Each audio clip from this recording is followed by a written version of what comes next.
Hey, how you guys doing? Welcome back to BaitCasters Anonymous. Today I'm going to be showing you guys how to improve the drag power of your reel.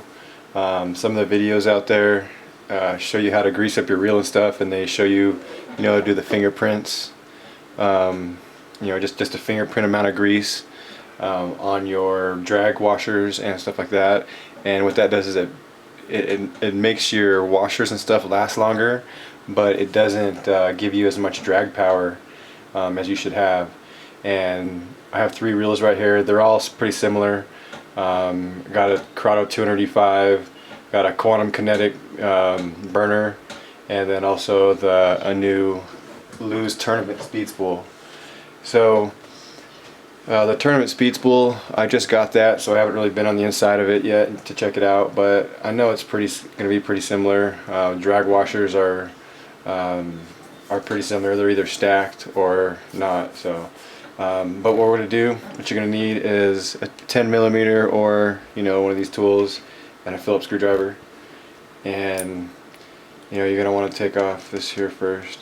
So what happens when you're for me, I don't care if it slips a little bit on these. The pound that I'm getting off of it is plenty to set the hook on, the things that I'm using those with. This is a lower gear ratio, so I use that a lot for, crankbaits and, just real slow applications, worms and stuff like that.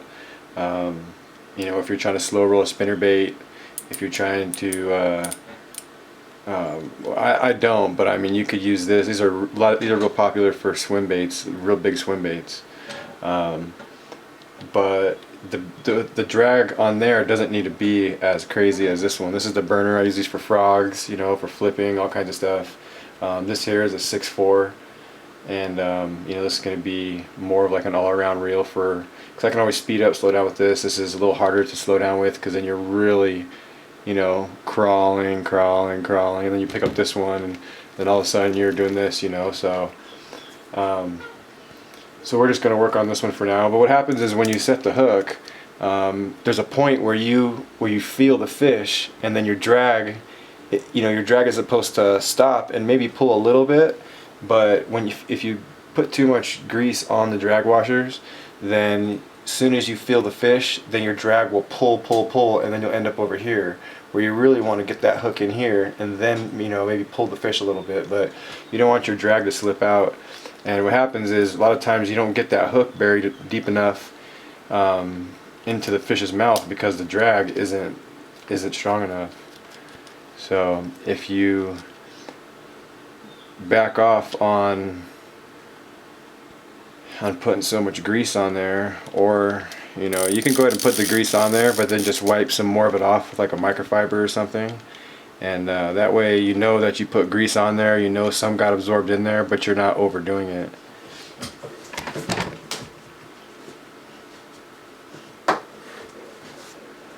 Okay, just all together.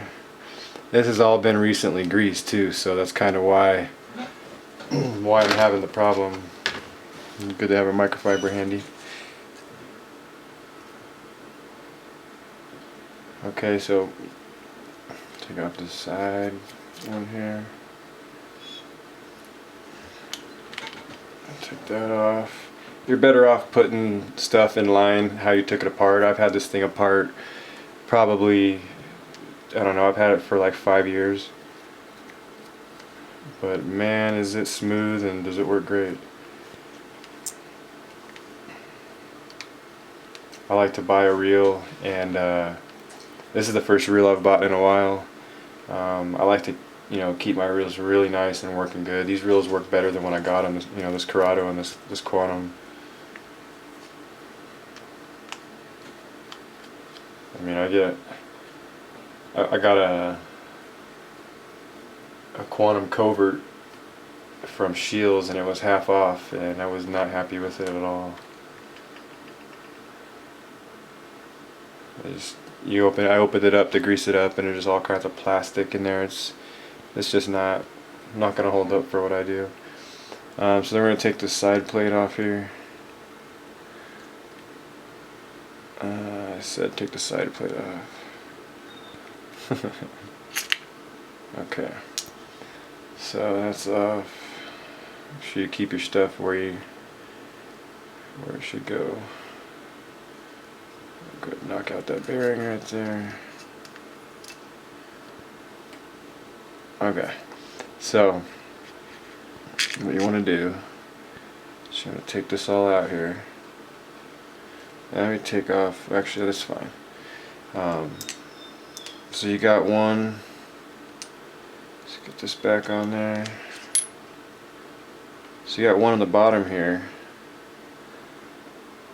and maybe you do, maybe you don't, but 9 out of 10 reels will. You know, you're not going to have your main gear rubbing up against your star gear down there, you know. So you always have this piece, so you can wipe that, you know. Just get a microfiber and just wipe a little bit of it off and then put it back on. Alright, so that's a little bit drier, although there is lubricant on it. But just like I said, remember they're not going to last as long as if you were to degrease them, which I don't mind, you know, buying some new drag washers. That's not a problem. So this one here in the middle, you know, dry that off.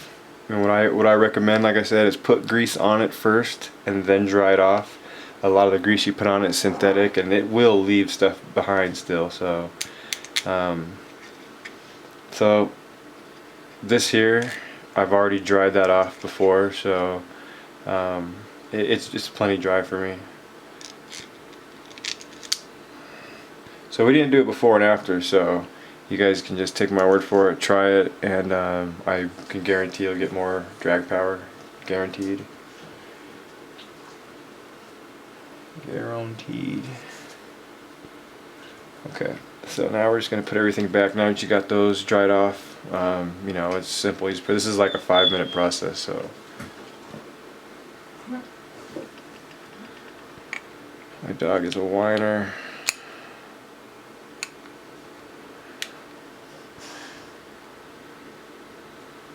Okay, so make sure I put that on there correctly. Alright, so now when you set the hook, you know, you're gonna get a little tiny bit of slippage with your drag, but you'll be able to lock down a lot more. Like this Lose comes with 14 pounds of drag, and you know, you're not gonna get that 14 pounds if you go and lube it up. You know, it's just not gonna happen. You'll get some drag, you know, a pretty good amount, but when you grease it, it takes your it takes your drag power down a lot.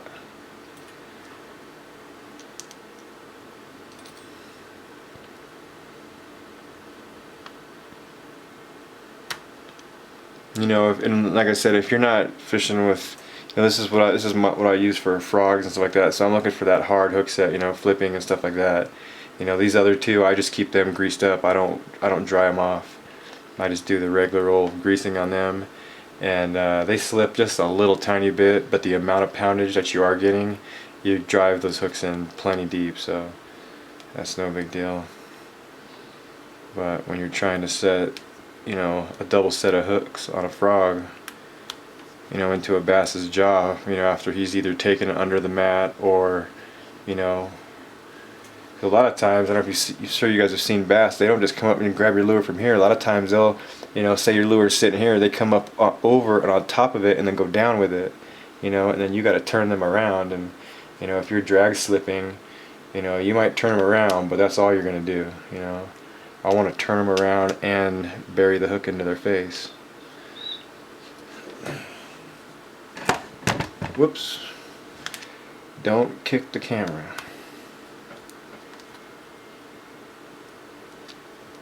So I'm not sure if there's any other videos out there on this, but this is a good idea to let you guys know this is the kind of videos I'm going to be, you know, bringing to the table, just things that help out a little bit more like that. So basically I'm just going to assemble this, and that's going to be it. So thank you guys for watching. Hit the subscribe button, hit the like button, and we'll see you guys around. Thank you for watching.